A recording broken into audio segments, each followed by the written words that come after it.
It's Messi! It is the cleanest of clean finishes from the best on the planet. It's time for the biggest sports stories. Liverpool, the champions of Europe, are top of the world. The biggest interviews. That such a great spectacle is ruined by such thuggish behavior. And all the analysis right here. He's the one player that has the arrogance to think that he can play in any stadium in the world and any pitch in the world in front of any player in the world and take them on. Every weekday, it's my sport, it's your sport. It's ZiFM Sport. Let's join the team for the biggest show in the world of sport on ZiFM Stereo. My station, your station. Yo, what's up? Welcome to it. This is ZiFM Sport on a Thursday, Throwback Thursday, the show that's short, sharp, and sweet. My name is Sean Tafirenyika. I'm the producer of ZiFM Sport, and I'm very pleased to bring you this show that takes you closer to your sports stars locally and internationally. And today, boy, don't we have a fantastic feature for you. The main handle is at ZiFM Sport to follow the conversation on social media, and you can also reach the team directly. It's at Barry Manandi, at Mike Madoda, at Chris Midzi, at Alois Bunjira, and at Mark Paz. On the show tonight, we're in the world of cricket, and we talk about the bowler that they nicknamed KG. He stood head and shoulders in the IPL, the Indian Premier League, which has reached its business end. He plays for the Delhi Capitals, and by now I think I've given you so many hints as to who that is. Hi, my name is Sean Williams, Zimbabwe cricket captain. You're listening to ZiFM Sport. KG. Kagiso Rabada. He turns out for the Proteas of South Africa, and right now he's playing in the IPL out in the UAE for the Delhi Capitals, coached by Ricky Ponting. They've been very impressive. He's been very impressive, taking 25 wickets and guiding his team to a second place finish. So we'll wait to see how they do in this playoffs, and the next couple of days will crown the IPL champion. But what about his story? We hear KG talk to South African journalist Craig Gray about his start in cricket, where it all began for him, and some of his memorable tours. So without further ado, here's KG. Yes, I played rugby, but I stopped there quite early. I did athletics as well and football. But I don't know, cricket was just the one. I wanted to play either like in any sport at international level, but cricket just happened naturally to be the one, you know. I wasn't trying really hard at any sport really to I wasn't really focusing hard on any sport. Cricket was just the one. It just naturally happened that way. What age were you when you came to that realization? I would say probably about 16. Okay. Were you always a bowler? I mean, I know at school you probably were an all-rounder or something. You probably batted quite high up the order as well. Everyone knew that I could bowl fast, but everyone knew that I could bat as well. So I would just, even at like Coke Week or Cubs Week, you know, you'd win a few games for the team, batting at 7, 8 around there. And then at school, sometimes, you know, I would float. Sometimes I'd go 5, sometimes I'd go 6, 7, around there. I've always been around 7, 8, coming in at the back end and like almost finishing. Yeah. You bat left-handed. Are you right-handed naturally or left-handed naturally? I'm right-handed naturally. Okay, so where did the left-handed batting come from? I don't know. Like I just picked up a bat and I just batted left-handed. Really? I didn't think about it. Yeah. And I don't know. Do you play golf at all? Play golf right-handed. Oh, you play golf right-handed. Jeez, it's quite a thing. So it was just. I mean, I know left-hand batsmen generally look more elegant. Did it have anything to do with it? Not at all. I just picked the bat up and then, yeah. Felt good. No, that's interesting. And your school career, you obviously made the Lions team get into the under 19 setup. That World Cup, the 2014 under 19 World Cup, was sort of your breakthrough. But you wouldn't have thought it was in natural conditions. Maybe you can correct me if I'm wrong, but the UAE is not renowned for being fast bowler friendly. The pitches. How were those pitches? Because you took 14 wickets in the tournament, and that sort of set you up for what was to come. Were the pitches hard work? Oh, generally at ICC events, they even, I think they prepared the conditions. The pitches weren't too bad. You know, they weren't that flat at all. You could score runs, but they weren't flat. So I think that helped. What are your takeaways from that tournament? I mean, obviously you took 6 wickets in the semi-final against Australia, which is it's always great to get one over the Aussies. But was that the standout? Obviously, statistically, it was the standout. But for you, was that the sort of standout moment in that tournament? Yeah, personally, I would say so. Because you were there and you performed and you were in your own head at that stage. You had that perspective. You did this. But I think that tournament was just extremely amazing because of what we had accomplished as a team.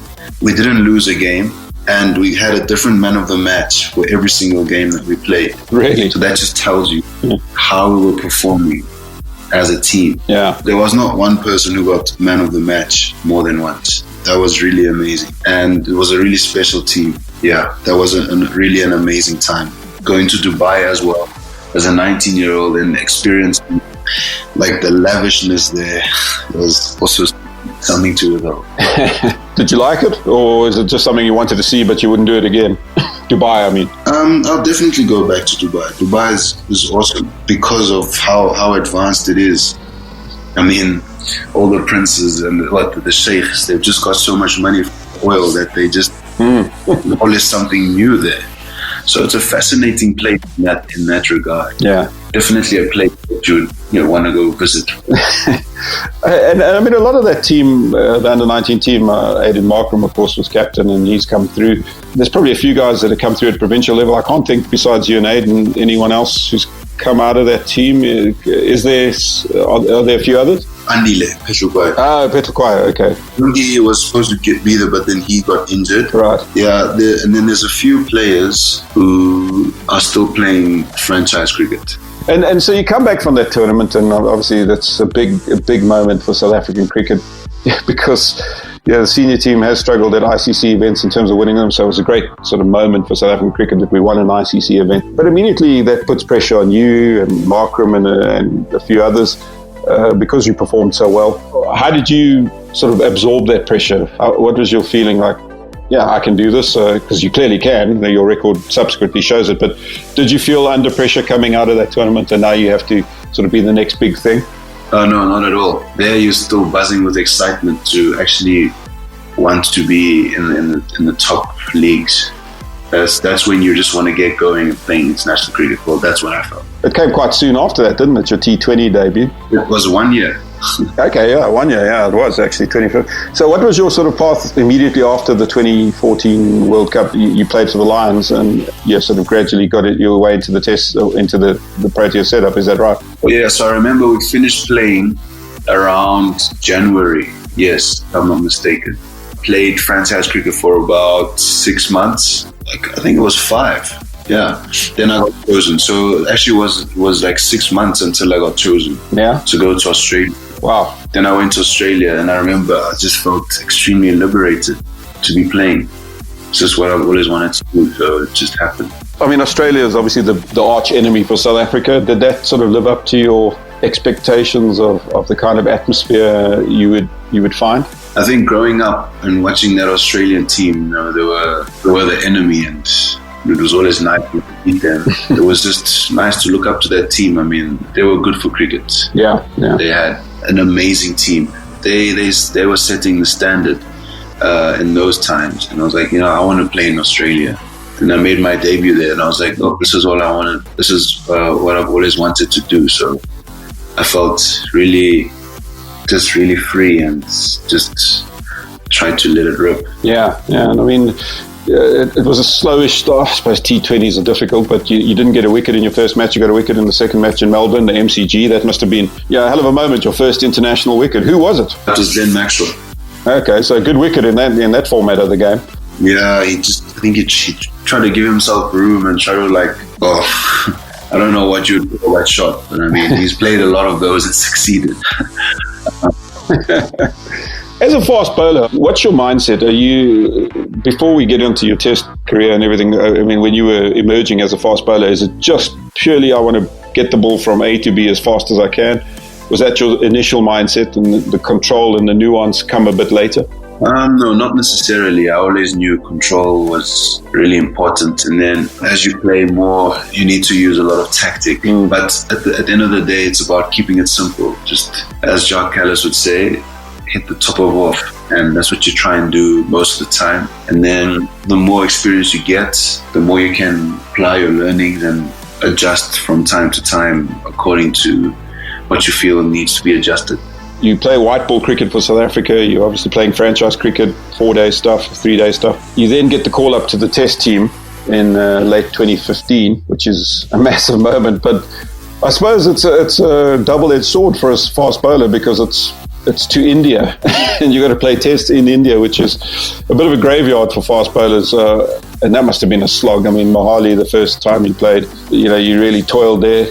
Tell us about that experience, just the sort of the build up to the call up. Where did you hear the news you were going to be part of the test team, and sort of what was your initial reaction? I remember there was a scheduled tour to India, and people were waiting to be selected. And I remember Andrew Hudson was still the convener, selectors. Yeah. And then he gave me a call and he was like, you've been chosen for all 3 formats to go to India. So I was like, okay, great, this is amazing. We started off in the T20s.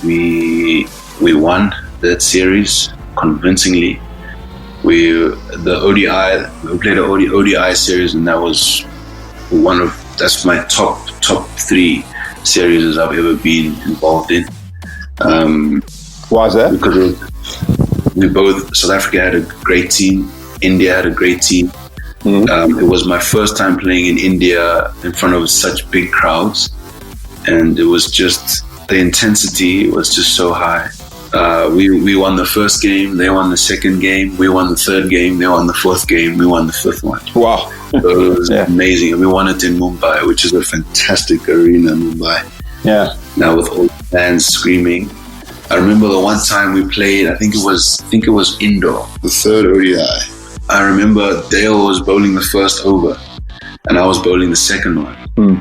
And as he was running in for the first ball, because I don't think India play much cricket there, so it was packed, and it was actually a very cool stadium. Yeah, it was quite modern, so it seated a lot of people. Yeah, they were screaming so loud that I couldn't hear. I couldn't hear myself breathe. Wow. You know when they say noise is deafening? Yeah. that definitely was deafening noise. I remember running into bowl. Normally you can hear your own footsteps when you run the ball. I couldn't hear any of that. Yeah. And then I remember I got a wicket. I think I got Rohit Sharma out bowled. And then this noise just disappears. Just silence. You can hear a pin drop. And then they get a single or a 2.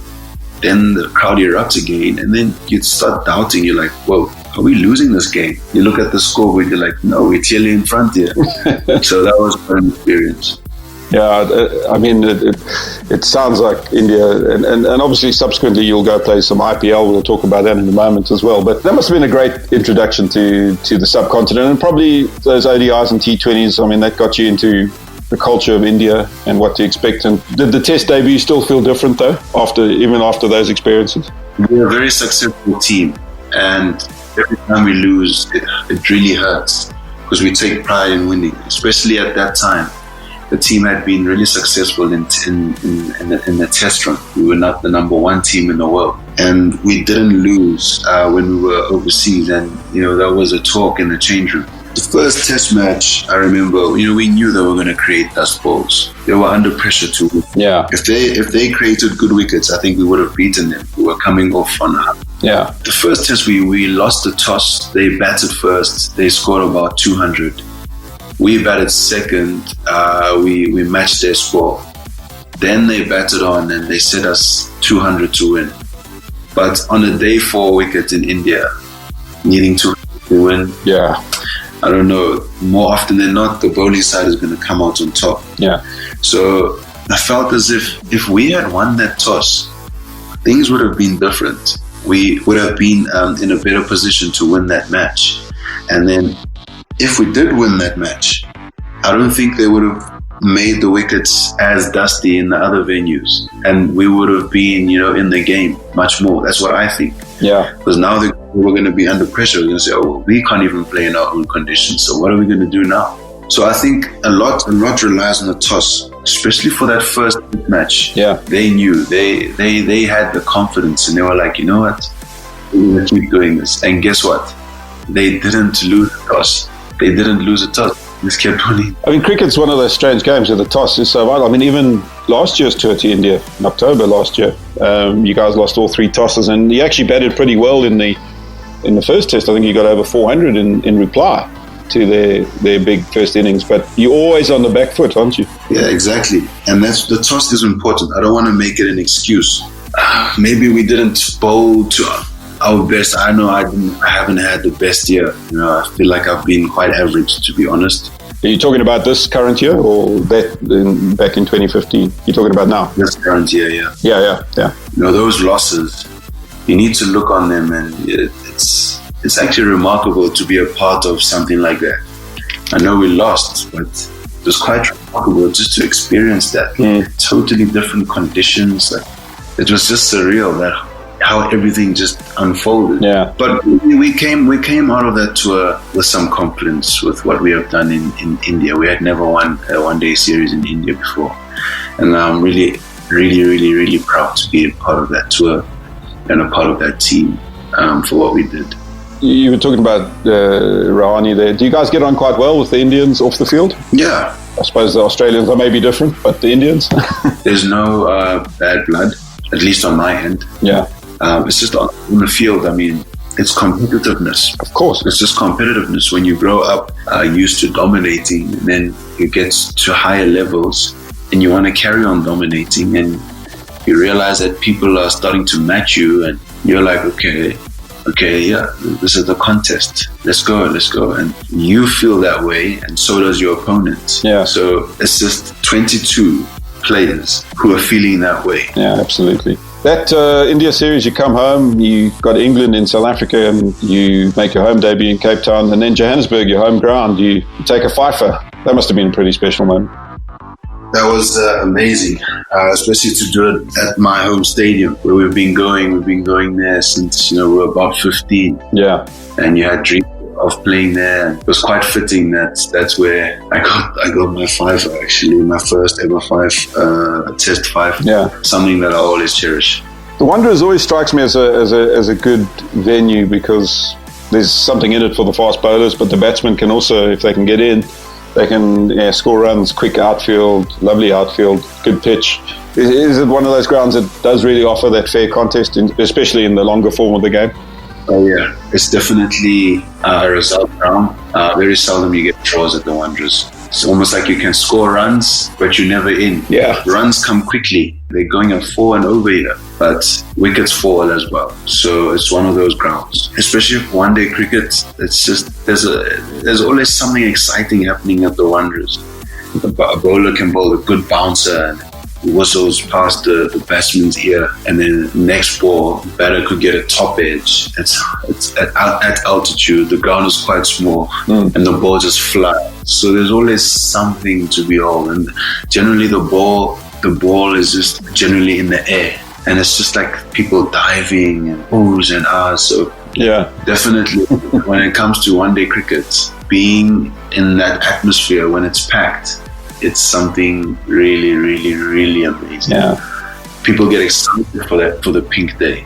Yeah, that's a great occasion, isn't it? That pink day. Yeah. It's become a thing now as well, hasn't it? It's become a huge thing. Yeah, it's become amazing. Yeah. It's just witnessing a packed crowd at the Wanderers is amazing. And Newlands is great for test matches. I mean, Newlands, the fans are quite religious when it comes to their cricket. Yeah. So I felt in test matches, the vibe is always better at Newlands, although the Wanderers is picking up, and so are the other grounds as well. But in general, all the grounds in South Africa are really great because they come with their own unique feature. about a year into your Test career, you go to Perth, or you go to Australia and you play Perth. Now, you must have been excited about playing at Perth, because even though the Wacker maybe changed now, I don't know, was that at the new stadium that you played, or was it still the Wacker, your first visit to Perth? Still the Wacker. Well, still the Wacker, yeah. And that, they, of course, had the reputation as being the greatest pitch for fast bowlers. I mean, the wicketkeeper standing 25 metres back and taking it above his head. How excited were you when you got to Perth and you knew about the reputation of the Wacker? It was just exciting to try it out. It is a quick wicket and there's some good bounce. It's nice to bat on as well. So generally in Australia, it's very good cricket wickets. Yeah.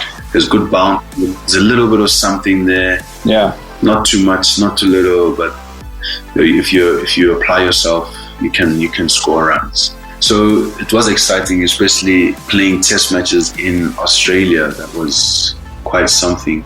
Such a rich vein of history, and especially the Wacker as well. There's just so much history there. Yeah. People talk about the nets at the Wacker. Oh, yeah? Yeah, it was quite nice bowling in there. The ball just flies. It's quite remarkable to see. I don't know how much of a cricket historian you are. If you've you sort of heard of Lilly and Thompson, the two Aussie quicks from the 70s. Jeff Thompson was obviously one of the fastest. Have you watched that documentary Fire in Babylon about the West Indies team, the great fast bowlers from the West Indies? Because I know Michael Holding. Are you inspired by those guys? Yeah, 100%. I love watching. The OGs, I call them. The Lindleys, the Thompsons, the Holdings, the Marshalls, all of them. It's great to watch. Also, I just like how raw cricket was, back in the day. It's just so organic. Yeah. And I love that organic nature of the game. Things are quite modern now. The way the game's played is quite modern, but a lot of things, they stay. That rawness of the game stayed. Yeah, that's what I love. That's what I love about watching players in those times. I mean, the protective gear is obviously one of the features that's changed. I mean, in the 70s, you get guys getting hit in the head by these bowlers that were as quick as you are.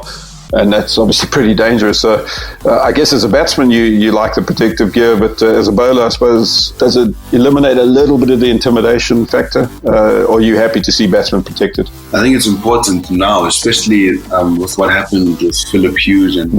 So it's extremely important now that players are protected. And what's your mindset when you're bowling? I mean, when you're going in and you bowl a guy bouncer, there's a chance you could hit him, could hurt him.